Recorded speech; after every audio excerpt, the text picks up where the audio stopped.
Direction दे दी गई कि जो रिक्रूटमेंट रहेगी hmm. That shall remain subject to outcome of this writ petition. वो ओके। उसका मतलब है वो रिक्रूटमेंट मशरूत रह गई, ठीक। उसमें शर्त रह गई अगर आप रिक्रूटमेंट करेंगे वो। जम्मू कश्मीर रिजर्वेशन एक्ट 2024 को लेकर आप लोगों ने देखा होगा कि जनरल कैटेगरी के लोगों में खासकर गमो गुस्सा है कि उनका मानना है कि ये जो रिजर्वेशन दी जा रही है ये उनके हक को मारा जा रहा है। उनकी डिमांड है कि रिजर्वेशन को रैशनलाइज किया जाए जाना चाहिए। उसी हवाले से मेरे साथ जोहर अहमद भट्ट साहब हैं, जिन्होंने हाई कोर्ट में एक पिटीशन फाइल की। वो डिमांड कर रहे हैं कि रिजर्वेशन एक्ट 2024 को स्क्रैप किया जाए और साथ ही साथ रिजर्वेशन को रैशनलाइज किया जाए ताकि सभी लोगों को अपना हक मिले। मैं जानना चाहूंगा, आपने जो पिटीशन फाइल किया है आज कोर्ट में, क्या बेसिस है उस पिटीशन की और क्या आर्ग्यू आप उसमें कर रहे हो?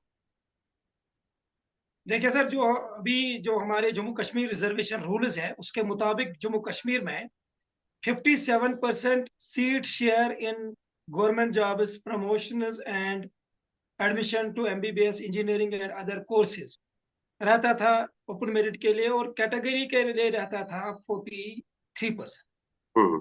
लेकिन जो रिसेंटली 2020 में 2024 में जो दो अमेंडमेंट्स लाई गई Jammu Kashmir reservation rules under new Jammu Kashmir reservation policy, उसके मुताबिक ओपन मेरिट जिसकी पॉपुलेशन मोर देन 70% है उसको 30% तक उसका शेयर रिड्यूस किया गया, कम किया गया।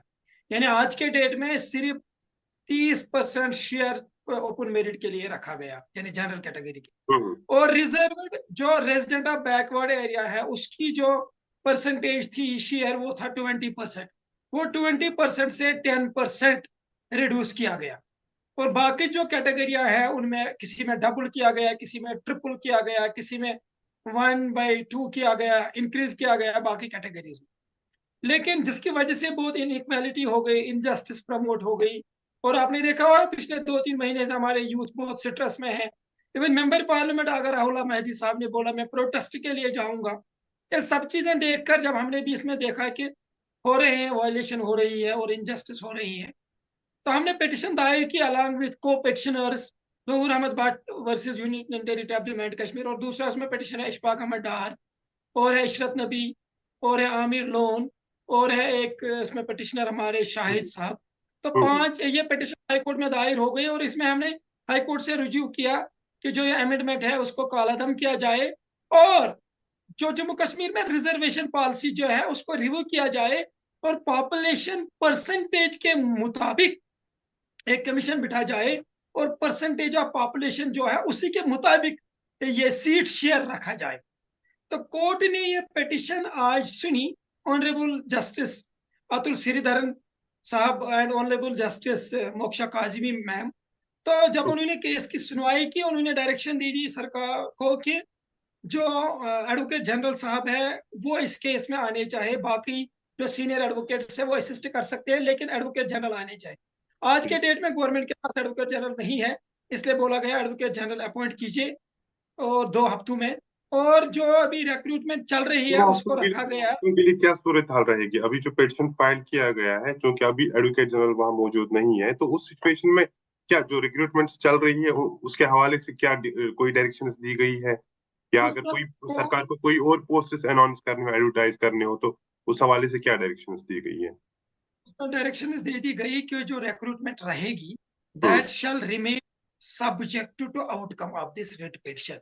वो ओके। उसका मतलब है वो रिक्रूटमेंट मशरूत रह गई, ठीक। उसमें शर्त रह गई अगर आप रिक्रूटमेंट करेंगे वो रहेगी टेम्पोररी, क्योंकि अगर कल को ये रिजर्वेशन पॉलिसी स्क्रैप हो जाती है तो इसके तहत वहां से रिक्रूटमेंट हुई है, that recruitment has to go, वो नहीं यानी रहेगी, कि इसलिए वो जो मशरूत। इस पिटिशन का आउटकम रहेगा, अगर इस पिटिशन में आप ये केस जीत पाए, अगर कोर्ट ने आपके हक में फैसला दे दिया, जो भी रिक्रूटमेंट वो जो जो पुराना तरीकेकार रिक्रूटमेंट का था, जो रिजर्वेशन पहले हुआ करती थी 2024 से पहले की, उसी हिसाब से रिक्रूटमेंट होगी। यानी कि जो 50% वाला कैप है वो भी रहेगा, और जो 10% एक्स्ट्रा एसटी को दिया गया है वो इसमें कंसिडर नहीं किया जाएगा।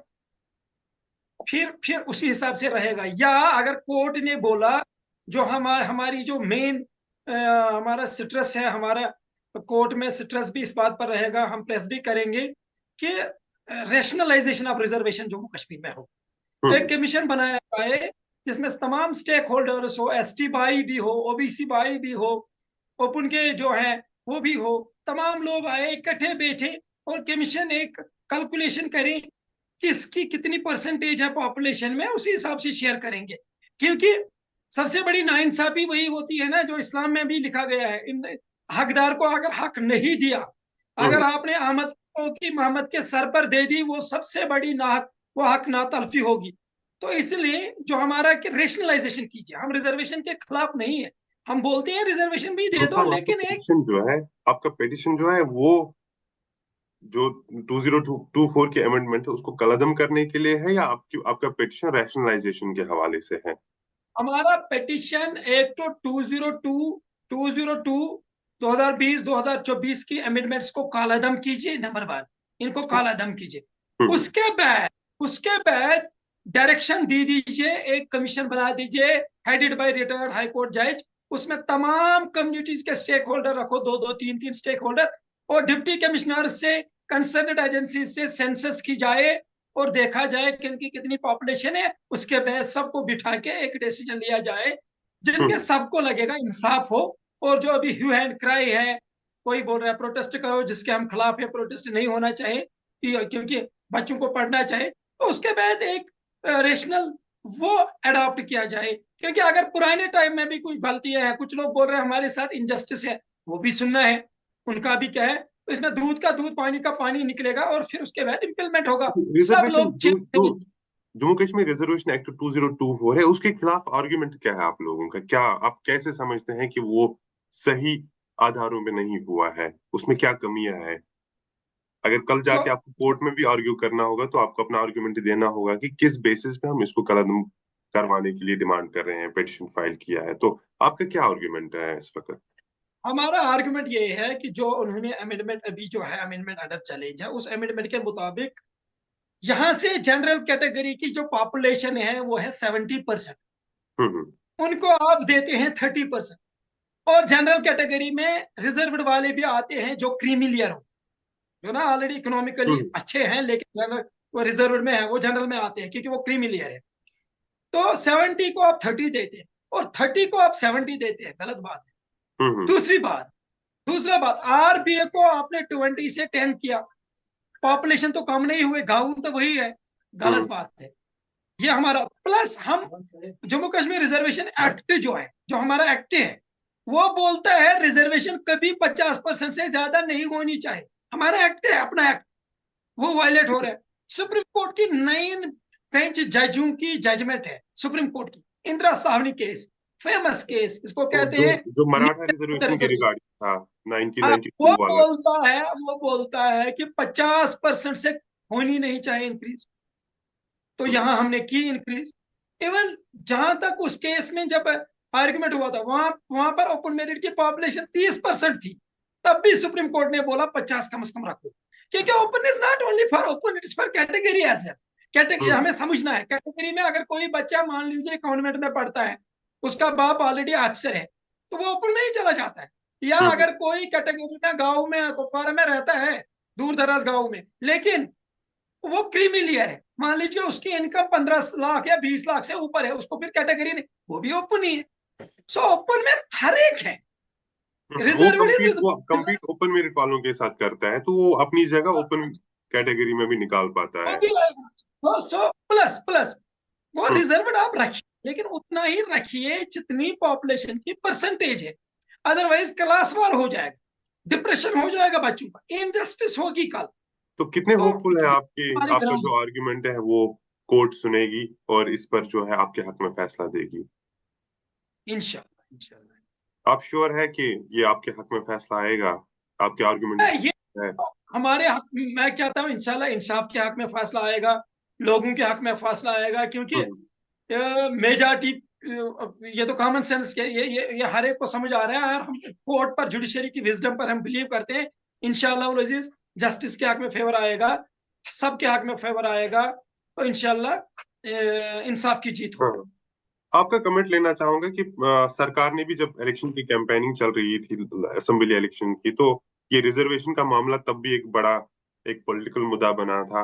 तो सरकार ने भी लोगों को, स्टूडेंट्स या एस्पिरेंट्स जो भी है, उनको एश्योर किया था कि जब हमारी सरकार आएगी तो हम इसको रिव्यू करेंगे। अब सरकार ने एक सब कमेटी भी बनाई है जो आप, जिससे आप वाकिफ होंगे।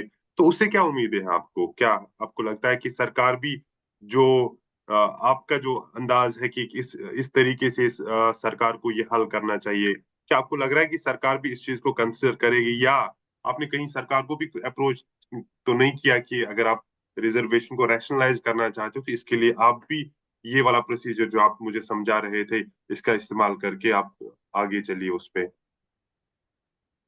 हमारी पूरी उम्मीद है और हम यकीन भी रखते हैं सरकार इसमें संजीदा है, क्योंकि हम्म चीफ मिनिस्टर साहब ने खुद बोला कि सब कमेटी बिठाई गई हम्म और सब कमेटी की रिपोर्ट जो है रैशनलाइजेशन पर, अगर सब कमेटी बैठती है और सब कमेटी डेफिनेटली, रियलिटी तो यही है, सब कमेटी जब देखेगी ऐसा करना है, ये पिटिशन भी उनको काम आएगी और सब कमेटी कोई का ही जवाब एडवोकेट जनरल के थ्रू कोर्ट के सामने भी आएगा। वो हम्म रिपोर्ट पब्लिक सामने आएगा, पब्लिक डोमेन में आएगा। तो इंशाल्लाह, तो वो तो कोई रूल्स की वायलेशन नहीं करेंगे ना, वो तो सरकार तो सबकी है। जो हम भी बोलते हैं, हमें एसटी भाई का भी सुनना है, ओबीसी भाई का भी सुनना है, ओपन भाई का भी सुनना है, सबका भी सुनना है, फिर एक तरीके से शेयर करना है, फिर एक फार्मूला अप्लाई होगी। हम नहीं, जो हमारे प्रॉपर्टी में जब हम शेयर करते हैं मुस्लिम पर्सनल लॉ के मुताबिक, हम्म अगर दो भाई है एक बहन है, भाई को मिलता है एज पर मुस्लिम लॉ डबल, बहन को मिलता है हाफ। तो वहां पर कोई जो रूल है वही अप्लाई होगा। तो जैसे यहाँ पर भी हम देखेंगे, इतने लोग इनके हैं, इतने लोग इनके हैं, इतने लोग उनके हैं, फिर एक जो लॉजिक है, जो रूल है, वो अप्लाई करेंगे, सब खुश रहेंगे। अगर ये रिजल्ट, तो उस हिसाब से हमें उम्मीद है सरकार भी इसमें संजीदा है और सरकार भी इसमें एक पॉजिटिव और अहम रोल अदा करेगी और फाइनली सरकार सरकार को ही करना है। अगर कोर्ट भी जजमेंट देता है, सरकार को ही इंप्लीमेंट करना है। तो तो उन सब, लोगों से लेकिन आप सब क्या स्टेक कहेंगे, होल्डर्स। जोर साहब, उन लोगों से आप क्या कहेंगे जिन्होंने अपनी इस रिजर्वेशन के लिए एक बड़ी लंबी लड़ाई लड़ी है? जैसे आप देखा होगा, रिजर्वेशन से पहले गुजर, बकरवाल, पहाड़ी सब डिमांड कर रहे थे कि अ, हमें रिजर्वेशन में इजाफा मिले। और फिर जब रिजर्वेशन में ST1 ST2 कैटेगरी बनाई कि उन उन कम्युनिटीज की उस डिमांड को फुलफिल किया गया, कि जो उनकी उनकी कई सालों की डिमांड थी। अब अगर ये चीज फिर से रिवर्स हो जाती है तो वाजिया है कि उनमें बहुत गम गुस्सा देखने को मिलेगा। वो इस चीज से नाराज होंगे। उन लोगों से आप क्या कहना चाहेंगे जो आज भी डिमांड कर रहे हैं कि अगर हमारी रिजर्वेशन के साथ कोई छेड़खानी हुई तो हम सड़कों पे आकर एहतजाज दर्ज करेंगे, हम अपनी लड़ाई जो है तेज करेंगे? उनसे आप क्या कहना चाहेंगे? मैंने पहले भी बोला, अभी भी मैं बोल रहा हूँ, कुछ लोग रिजर्वेशन बोलते हैं, हो नहीं होनी चाहिए। हम्म मैं पहला वो बंदा हूँ जो रिजर्वेशन को सपोर्ट करता है। मैं उन एसटी भाइयों की रिजर्वेशन को सपोर्ट करता हूँ, हम उनके अगेंस्ट नहीं। लेकिन हम्म हम साइमल्टेनियसली बोलते हैं रिजर्वेशन शुड बी, हमें, अगर मुझे मान लीजिए मुझे 500 की उजरत मिलनी चाहिए किसी काम को, तो मुझे 500 मिलने चाहिए। अगर मुझे 400 मिलेंगे वो भी गलत है, अगर मुझे 600 मिलेंगे वो भी गलत है। हम्म तो उनकी रिजर्वेशन के हम साथ हैं। लेकिन जो ओपन मेरिट जनरल कैटेगरी, उनके उनके साथ जो नाइंसाफी है, उसके उसके सामने हम उनकी नाइंसाफी के लिए, लड़ने के लिए, आरबीआई वालों की नाइंसाफी के लड़ने के लिए हम सामने हैं, हम खड़ा है। हम कुछ उनके उनके उनके साथ भी हम नाइंसाफी नहीं होने देंगे, तो लेकिन आपका एसटी मानना है वालों कि के साथ भी नाइंसाफी नहीं होने देंगे। किसी का हक मार कर अपना हक उसमें ढूंढना जायज नहीं है? तो उन लोगों को भी समझना चाहिए कि अगर रिजर्वेशन को रैशनलाइज किया जाएगा, ये सबके हक में होगा। एब्सोल्युटली सर, ठीक है, एब्सोल्युटली। बहुत बहुत शुक्रिया हमारे साथ बात करने के लिए, हमें इस पिटीशन के हवाले से जानकारी देने के लिए। उम्मीद है कि वही होगा जो सबके फायदे के लिए होगा, जिससे सबके साथ इंसाफ होगा और किसी भी कम्युनिटी के साथ कोई भेदभाव ना हो। बहुत बहुत शुक्रिया हमारे साथ बात करने के लिए।